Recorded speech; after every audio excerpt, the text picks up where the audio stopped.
저희는 계속해서 예레미야 말씀을 보고 있습니다.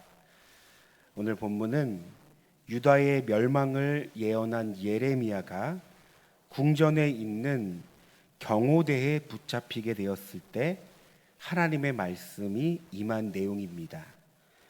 저희는 본문을 통해 크게 두 가지 내용을 살펴볼 수 있는데요. 먼저 3절부터 5절까지의 말씀입니다.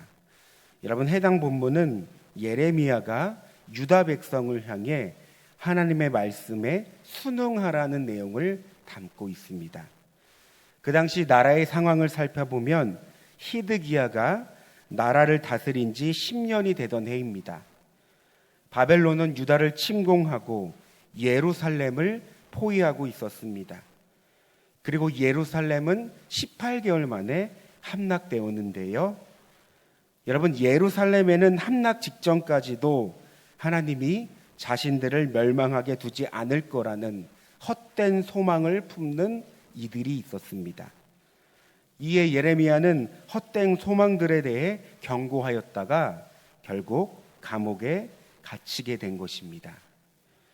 그런가 하면 하나님은 유다를 심판하기 전에 수차례 경고하시며 회개할 기회를 주셨는데요. 여러분, 유다는 끝까지 순종하지 않았기에 멸망을 당합니다. 따라서 예레미야는 하나님의 심판을 피할 수 없는 하나님의 뜻이기에 하나님의 말씀에 순응하며 예레미야 29장 말씀처럼 포로 생활에 적응하며 하나님의 때를 기다리라고 합니다.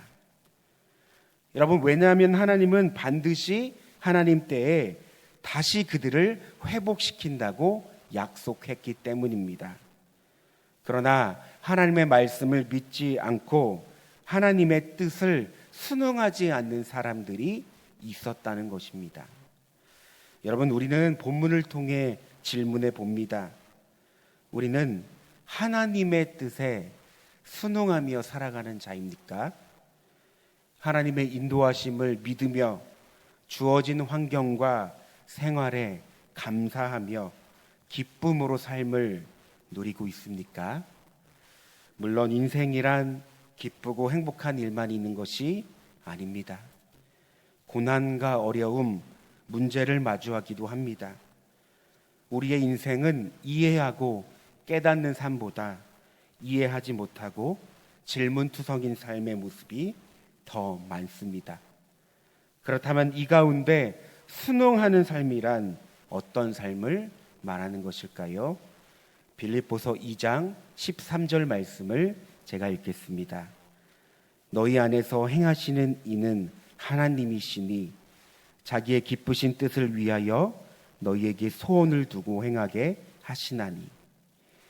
우리가 순응하는 삶이라고 했을 때 그 첫 번째 발걸음은 하나님이 누구인지를 아는 것입니다. 또한 하나님의 절대 주권을 인정하는 것입니다. 그리고 그 가운데 우리를 선으로 인도하시며 우리의 삶 가운데 자기의 기쁘신 뜻을 이루시는 하나님을 믿는 것입니다. 그리 아니하실지라도 우리의 생각과 우리의 마음과는 다를지라도 그럼에도 불구하고 끝까지 하나님을 바라보는 것입니다. 여러분, 환경에 가려 하나님의 뜻을 생각하지 못하는 우리의 경우가 없는지 질문해 봅니다. 또한 우리의 삶이 그럼에도 불구하고 하나님을 끝까지 신뢰하는지 질문해 봅니다. 오늘 본문은 하나님의 뜻에 순응하기보다는 하나님의 뜻을 저항하는 유다 백성들을 소개합니다. 그들은 하나님을 믿는다고 했지만 하나님을 알지 못했습니다. 하나님은 여러 선지자를 통해 그들의 백성을 향한 하나님의 본심을 전했지만 이들은 철저히 하나님을 무시했고 하나님의 뜻에 순응하지 않았습니다. 여러분, 우리는 우리를 향한 하나님의 본심을 알고 있습니까? 마주한 환경 가운데 느낌과 감정으로 내 삶을 규정하고 하나님을 판단하고 오해하는 것이 아니라 나를 향한 하나님의 본심을 말씀 가운데 찾고 깨달을 수 있는 우리의 삶이 되어야 할 줄 믿습니다. 그분은 말씀 가운데 우리를 향한 놀라운 뜻과 비전을 가지고 계시는 분이기 때문입니다. 한편 오늘 말씀을 통해 우리는 또 다른 내용을 살펴볼 수 있는데요. 바로 6절부터 15절까지 해당되는 말씀입니다. 하나님은 예레미야에게 아나돗에 있는 땅을 사라고 말씀하십니다. 아나돗은 예레미야의 고향입니다.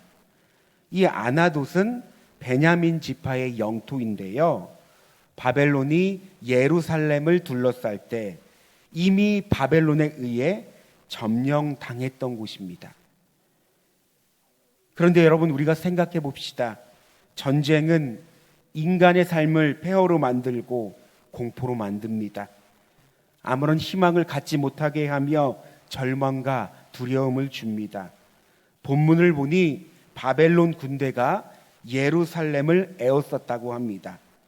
그렇다면 그 당시 예루살렘 상황은 어떠했을까요?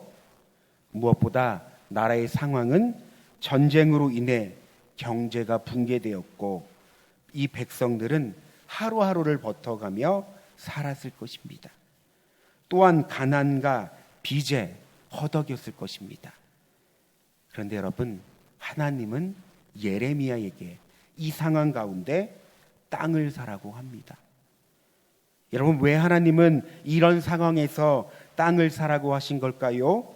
현실적으로 도저히 납득이 가지 않습니다. 하나님은 도저히 이해할 수 없는 부분을 요구하십니다. 그러나 우리가 성경을 보니까 예레미야는 하나님을 향한 믿음을 가지고 순종합니다. 보이는 현실에는 영원히 빼앗긴 것처럼 보이는 땅을 사들이는 것이 너무나 어리석었지만 예레미야는 하나님의 말씀에 따라 믿음으로 그 땅에 대가를 지불하며 땅을 샀습니다. 바로 하나님은 이 일을 통해 이스라엘의 회복과 구원에 대한 약속을 가르쳐 주기 위함이었습니다.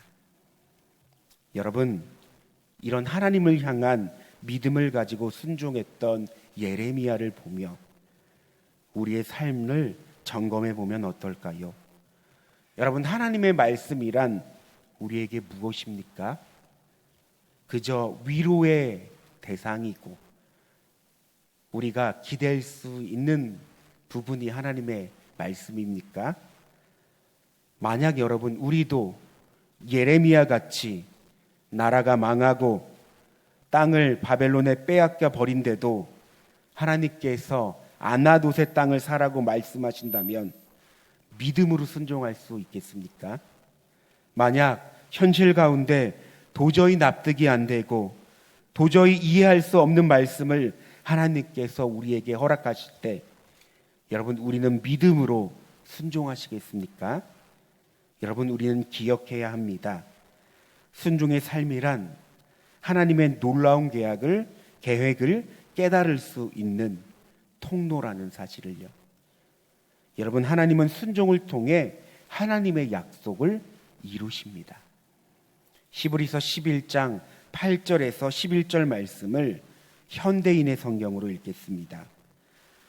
믿음으로 아브라함은 하나님이 주시겠다고 약속하신 땅으로 가라는 명령을 받고 그대로 순종하였습니다. 그는 가야 할 곳이 어딘지 모른 채 떠났던 곳입니다. 믿음으로 그는 약속받은 낯선 땅으로 가서 같은 약속을 받은 이삭과 야곱과 함께 나그네처럼 천막 생활을 하였습니다. 그것은 하나님께서 설계하여 세우신 견고한 하늘의 도성을 바라보고 있었기 때문입니다. 그의 아내 사라도 너무 늙어 아기를 낳을 수 없었으나 믿음으로 임신하게 되었습니다. 그녀는 약속하신 분이 신실하다고 생각했던 것입니다. 아멘. 여러분, 순종이라고 하면 우리가 아브라함을 생각하게 됩니다. 하나님은 아브라함에게 고향을 떠나 하나님께서 말씀하신 곳으로 가라고 했죠. 그런데 그때 아브라함의 상황은 현실적으로 불가능하였습니다. 그의 나이가 거의 80세가 되던 때였습니다. 그 당시 족장 시대에 먼 길을 이동한다는 것은 사실상 목숨을 걸어야 할 도전이었습니다. 가장 중요한 것은 아무런 계획과 한치 앞을 알 수 없는 상황에 그는 오직 말씀 하나만 보고 따라가야 했습니다. 그러나 성경은 말합니다. 창세기 12장 4절입니다. 이에 아브라함이 여호와의 말씀을 따라갔고, 여러분, 그의 아내 사라 역시 생물학적으로 아기를 낳을 수 없는 상태입니다. 그러나 아브라함과 사라는 믿음으로 순종하였고 믿음 가운데 하나님의 약속이 성취됨을 경험하였습니다. 여러분, 이것뿐이겠습니까? 하나같이 성경을 보면 하나님의 사람은 믿음과 순종을 통해 하나님의 약속을 경험하였습니다. 그리고 하나님은 오늘 우리의 믿음과 순종을 통해서도 자신의 뜻을 밝히 드러내시며 그분의 약속을 이루십니다. 여러분, 우리의 신앙 가운데 많은 것을 회복해야 하지만 무엇보다 우리는 순종의 삶을 회복해야 합니다. 순종은 신실하신 하나님을 바라보는 것이기 때문입니다.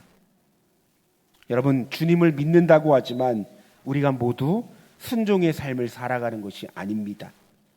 순종은 무엇보다 주님을 사랑하는 자만이 할 수 있는 것입니다. 그런데 오늘 주님은 우리가 주님을 더욱 사랑하길 원하십니다. 어떻게요? 하나님의 말씀을 순종함으로 우리가 더욱더 주님을 사랑하기 원하십니다. 여러분, 이 시간 다 함께 본문을 생각하며 기도하길 원하는데요. 우리는 기대할 수 없는 현실 가운데 주님의 말씀을 믿음으로 순종하는 예레미야를 보았습니다. 그런데 하나님도 우리에게 우리가 납득할 수 없고 이해할 수 없으며 우리의 생각을 뛰어넘는 순종을 요구하실 때가 있습니다. 여러분, 이때 우리는 믿음으로 하나님의 말씀에 반응해야 합니다. 하나님은 이 순종을 통해 하나님의 약속을 이루시며 뜻을 나타내는 은혜의 통로이기 때문입니다. 그러므로 우리가 하나님의 말씀에 믿음으로 반응하며 순종의 삶을 살아갈 수 있는 우리가 될 수 있도록 이 시간 주여 한번 부르시고 다 함께 기도하겠습니다. 주여, 사랑과 은혜가 충만하신 하나님, 오늘 예레미야 본문을 통해서 하나님의 그 놀라우신 은혜를 다시금 우리가 묵상해 봅니다. 하나님, 지금 유다 나라의 이 상황은 도저히 현실적으로, 도저히 하나님 우리의 생각으로는 예레미야가 땅을 살 수 없는 하나님 현실임을 우리가 생각해 봅니다.